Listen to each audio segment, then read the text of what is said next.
Hello friends, तो आज हम डिस्कस करेंगे बौद्ध धर्म के बारे में, यानी कि सिद्धार्थ गौतम बुद्ध के बारे में, उनके जीवन चित्रण के बारे में डिस्कस करेंगे। और ये बहुत इंपॉर्टेंट टॉपिक है। इससे रिलेटेड जो क्वेश्चंस होते हैं वो कंपटीशन एग्जाम जैसे कि एसएससी, एलडीसी या फिर यूपीएससी के कंपटीशन एग्जाम्स, बहुत से कंपटीशन एग्जाम्स में इससे रिलेटेड क्वेश्चंस आते हैं। तो आइए शुरू करते हैं। तो देखिए, बौद्ध धर्म, सबसे पहली बात तो है बौद्ध धर्म के संस्थापक कौन है। तो बौद्ध धर्म के संस्थापक सिद्धार्थ गौतम बुद्ध जी हैं, ठीक है। और इनका जो मतलब प्रचार प्रसार है वो बाहर के देशों में भी है। तो जैसे कि एशिया के देश में इन्हें क्या कहा जाता है, ज्योतिपुंज कहा जाता है, वहाँ का ज्योतिपुंज, ठीक है। तो इसी तरीके से क्या है कि सिद्धार्थ गौतम बुद्ध का नाम व जन्म, तो इनका जो नाम है रियल वो क्या है, सिद्धार्थ गौतम, तथा इन्हें क्या कहा जाता है, शाक्य मुनि भी कहा जाता था, ठीक है। और इनका जन्म कब हुआ है, तो 563 ईसा पूर्व में इनका जन्म हुआ था। कहाँ पर हुआ था, नेपाल की तराइन, यानी कि कपिलवस्तु नाम की एक जगह है, वहां पर तराइन में लुम्बिनी नामक स्थान पे इनका क्या हुआ था, जन्म हुआ था। जन्म के बाद में क्या हुआ कि ये बहुत ज्यादा प्रसिद्ध मतलब विद्वान व्यक्ति हैं बौद्ध धर्म के। और इनके पिता का नाम क्या था, तो इनके पिता का नाम है शुद्धोधन, शुद्धोधन जी, जो कि शाक्य गणराज्य के मुखिया थे, ठीक है, उस समय शाक्य गणराज्य के। और इनकी माता का क्या नाम था, इनकी माता का नाम महामाया भी कहा जाता था या माया देवी था, जो कि किस गणराज्य से थी, कोलिया गणराज्य से थी इनकी माता, ठीक है, इनकी माता का नाम जो था, ठीक है। इसके बाद में क्या हुआ था कि सिद्धार्थ मतलब गौतम बुद्ध का जब जन्म हुआ था तो मात्र 7 दिन के अंदर इनकी माता की क्या हो गई थी, जो माया देवी थी उनकी मृत्यु हो गई थी, ठीक है। मृत्यु होने के बाद में उनका लालन पालन जो किया था वो उनकी मौसी ने किया था। उनकी मौसी का क्या नाम था, प्रजापति गौतमी ने किया था उनका लालन पालन, मतलब वहीं बड़े हुए थे। और फिर सिद्धार्थ का मतलब बचपन तो निकल गया था। इसके बाद में क्या हुआ था कि मात्र 16 वर्ष की आयु में उन्होंने विवाह किया, ठीक है। तो जिनसे विवाह किया था तो शाक्य कन्या कौन थी, उनकी पत्नी का नाम क्या था, यशोधरा, यशोधरा उनकी पत्नी है, से उनका विवाह हुआ। विवाह होने के बाद उनको एक पुत्र हुआ और उस पुत्र का क्या नाम था, राहुल, राहुल उनके पुत्र का नाम था। तो क्या हुआ कि विवाह के बस कुछ समय बाद, यानी कि 29 वर्ष की आयु में इन्होंने क्या कर दिया कि घर को त्याग दिया था, ठीक है, घर को त्याग दिया था। तो मतलब बहुत सारे परिवर्तन हुए घर को त्याग देने के बाद में। ये जब वैशाली नगर के मार्ग से निकल रहे थे, मतलब कपिलवस्तु नामक वैशाली नगर के मार्ग से निकल रहे थे, तो उनको क्या मिले थे, 4 व्यक्ति मिले थे।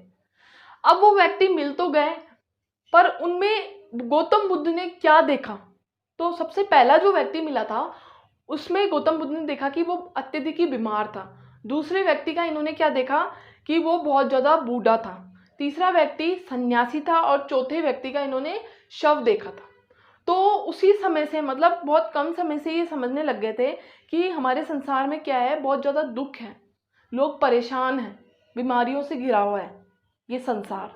तो इन्होंने मतलब त्याग वगैरह किए बहुत और तपस्याएं की थी, ठीक है। तो देखिए, बुद्ध के जीवन की सारी घटनाएं पूर्णिमा के दिन हुई थी, ठीक है। पूर्णिमा का मतलब इनका खास जो इनका दिन भी मनाया जाता है ना इंडिया में या बाहर के देशों में, तो पूर्णिमा के दिन ही आता है वो दिवस, ठीक है। और 29 वर्ष की आयु में घर तो त्याग दिया था। तो घर त्यागने को क्या कहा जाता है, तो उसे महाभिनिष्क्रमण कहा जाता है, ठीक है। तो इस टाइप के जो क्वेश्चंस होते हैं वो कंपटीशन एग्जाम्स में पूछे ही जाते हैं। तो दोस्तों थोड़ा ध्यान से इसी टाइप के क्वेश्चन आते हैं कि उनका नाम क्या था, सन पूछते हैं, इस टाइप के। तो क्या हुआ था, ये सब कुछ देखा, उसके बाद में इन्होंने अपने गुरु से, मतलब इनके जो प्रथम गुरु जो कहलाते हैं वो कौन है, अलार कलाम जी, जो इनके प्रथम गुरु थे। उन गुरु से इन्होंने क्या सीखा था, गौतम बुद्ध जी ने सांख्यिक ज्ञान की क्या ली थी, शिक्षा प्राप्त की थी। उसके बाद में इनके जो द्वितीय गुरु थे उनका नाम क्या था, रुद्रक रामपूत, इनके क्या थे, द्वितीय गुरु थे, ठीक है, जितने गुरु थे। और मतलब गौतम बुद्ध के थे गुरु थे वो, जिनसे उन्होंने शिक्षा प्राप्त की। शिक्षा प्राप्त करने के बाद में इन्होंने क्या किया था कि बहुत कम समय में, मतलब कि 29 वर्ष की आयु में इन्होंने घर को त्यागने के बाद में क्या की थी, तपस्या की थी, घोर तपस्या की थी, जिसमें इन्होंने क्या किया था, तपस्या में अन्न व जल को त्याग कर 6 वर्ष के लिए इन्होंने घोर तपस्या की थी, नीम के वृक्ष के नीचे बैठकर। और वो तपस्या सफल भी हुई। कितने वर्ष तक, 35 वर्ष की आयु में इनकी पूरी तपस्या क्या हुई, सफल हो गई।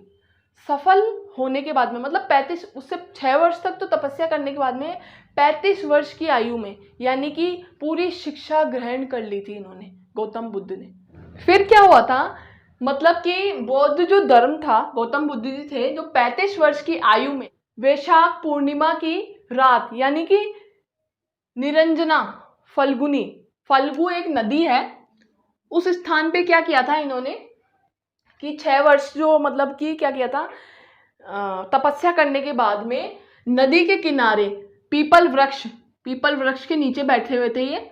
इन्होंने क्या की थी, पूरे ज्ञान की प्राप्ति कर ली थी। ठीक है, ज्ञान की प्राप्ति करने के बाद में क्या हुआ था कि बुद्ध ने अपना प्रथम उपदेश कहाँ पर फैलाया था, सारनाथ में दिया था। ठीक है, तो क्या हुआ था, इसको क्या कहा जाता है ग्रंथों में, इसे क्या कहा गया था, धम्म चक्र कहा गया था ये। ठीक है, इसके बाद में क्या होता तथा द्वितीय जो उपदेश वो कहाँ पर था, मतलब सभी जन साधारण के लिए जो भाषा में बोला गया था बौद्ध के द्वारा, तो वो कहाँ पर था, द्वितीय जो उपदेश दिया था वो पाली में दिया था। पाली में देने के बाद में इनके साथ क्या हुआ कि इन्होंने 45 वर्ष की आयु में बौद्ध धर्म के 3 रत्न हैं, बौद्ध धर्म के 3 रत्नों की स्थापना की थी। ठीक है, जिसकी हर एक व्यक्ति क्या करता है, पालना करता है। तो मुख्य रूप से बुद्ध, यानी कि बुद्ध धर्म का क्या हो, देश विदेश में क्या हो, मतलब प्रसार हो, फैले ये धर्म। और धम्म, यानी कि धर्म का प्रचार प्रसार किया था धम्म नीति से, इसको धम्म नीति कहा जाता है। और संघ, यानी कि सभी लोग कैसे रहें, संघ में रहें। तो ये 3 क्या है, रत्न हैं इनके, क्या है, रत्न हैं। इसके बाद में क्या हुआ था कि बुद्ध की मृत्यु, यानी कि 80 वर्ष में इनकी मृत्यु हो गई थी।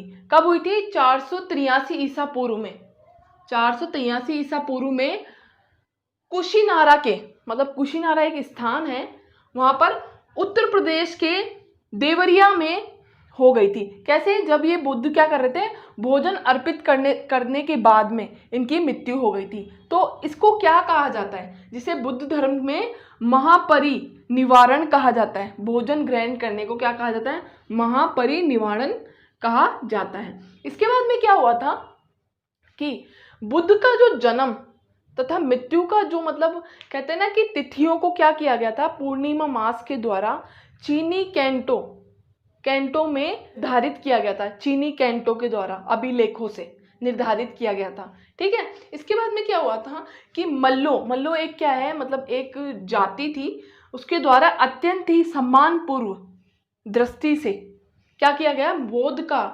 अंत्योशिष्ट यानी कि दाह संस्कार किया गया था।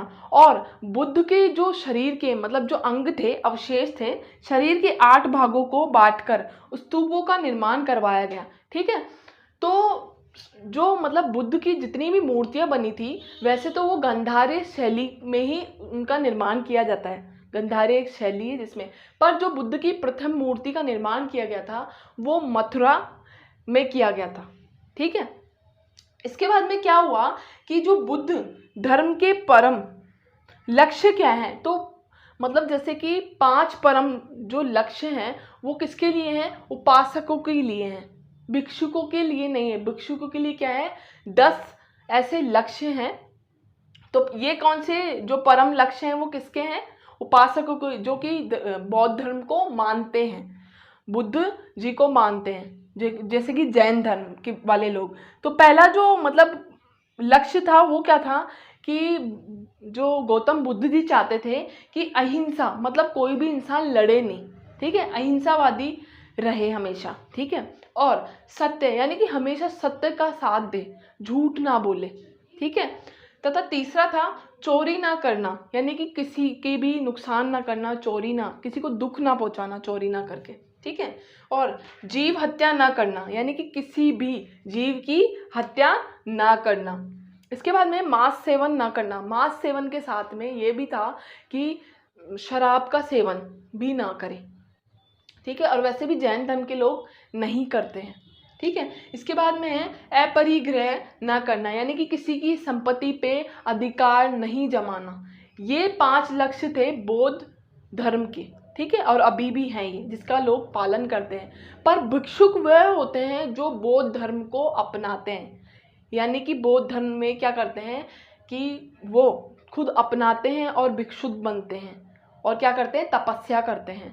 तो इन्होंने मतलब जो होता है बौद्ध धर्म में, तो उनमें क्या थे, और जो परम लक्ष्य थे वो है कि बिस्तर के बिना ही ज़मीन पे सोना और असमय पे खाना न खाना, तथा क्या था कि किसी भी व्यक्ति मतलब किसी भी स्त्री से दूर रहना, अन्य स्त्रियों से, तथा नित्य व्यायाम करना, सबसे शुद्ध वाणी में बोलना। ये कुछ मतलब जो भिक्षुकों के पालना करते थे इन धर्मों की। तो इस तरीके से क्या किया था कि 10 ऐसे परम लक्ष्य बनाए थे। किसने? गौतम बुद्ध जी ने, ठीक है। गौतम बुद्ध जी ने अंतिम समय पे क्या किया था कि अपने उपदेश दिए थे 2। प्रथम उपदेश था आत्मा दीपो भव, यानी कि अपना दीपक खुद बनो, यानी कि स्वयं बनो, परिश्रम करते रहो, ठीक है। और द्वितीय जो उपदेश था वो था चरेवेति चरेवेति चरेवेति, यानी कि चलते रहो चलते रहो। ये क्या थे? इनके उपदेश थे, जो कि बहुत ज़्यादा युग में मतलब कल युग में भी बहुत ज़्यादा मतलब असरदायक रहे और माने जाते हैं आज तक भी। इसके बाद में क्या था, इनके प्रमुख अनुयायी थे यानी कि शासक थे। तो कौन थे? बिंबिसार प्रथम जो थे बिंबिसार थे, उसके बाद में द्वितीय थे प्रसेनजीत, तथा द्वितीय थे उदयनय, जो इनके क्या थे? 3 शासक थे। इसके बाद में अनुयायी, उसके बाद में क्या था? धार्मिक जुलूस का प्रभाव, यानी कि उस समय 483 के बाद में धार्मिक जुलूसों का जो प्रारंभ हुआ था वो बौद्ध धर्म के द्वारा ही हुआ था। मतलब उस समय से लेके अब जो जुलूस वगैरह निकाले जाते हैं देवी देवताओं के, तो इन्हीं के बाद से ही निकाले जाते हैं, बौद्ध धर्म के बाद। और बौद्धों का सबसे पवित्र त्यौहार कौन सा है? वैशाख पूर्णिमा इनका क्या है? पवित्र त्यौहार है, ठीक है। और वैशाख पूर्णिमा के दिन ही बौद्ध धर्म मतलब गौतम बुद्ध का जन्म हुआ था। इनके हर कार्य जो हुए थे वो गौतम मतलब वैशाख पूर्णिमा के दिन ही हुए थे, ठीक है। इसके बाद में क्या हुआ कि बौद्ध संगति जो थी, संगति के बाद में बौद्ध धर्म को 2 भागों में बांटा गया है। कौन कौन से? पहला जो धर्म है वो कौन सा है? वो है हीनयान, तथा द्वितीय है महायान। ये क्या है? 2 ऐसे संगति में बांटा गया है बौद्ध धर्मों को, ठीक है। इसके बाद में क्या हुआ था कि बौद्ध धर्म का ज्ञान पाली त्रिपिटक एक स्थान है पाली में, वहां से क्या हुआ है कि बौद्ध धर्म के ज्ञान की प्राप्ति हुई है। तो आज पूरे संसार में क्या हुआ है कि बौद्ध धर्म जो है उसका प्रचार प्रसार होता है और बहुत से लोग, काफ़ी लोग बौद्ध धर्म को मानते हैं और उनके मंदिरों की स्थापना की गई है, ठीक है। तो इसी तरीके से दोस्तों क्या है कि बौद्ध धर्म जो कि बहुत ज़्यादा फैला हुआ है पूरे संसार में, क्योंकि इनके क्या थे? गौतम बुद्ध के उपदेश थे, इस कारण से ये फैला हुआ है। तो दोस्तों इसी तरीके से ये जो गौतम बुद्ध है उनका ये जो टॉपिक है वो कंप्लीट हो चुका है। आई होप आपको ये टॉपिक समझ में आया होगा। अगर आपको कोई प्रॉब्लम हुई हो तो कमेंट करें। Thank you.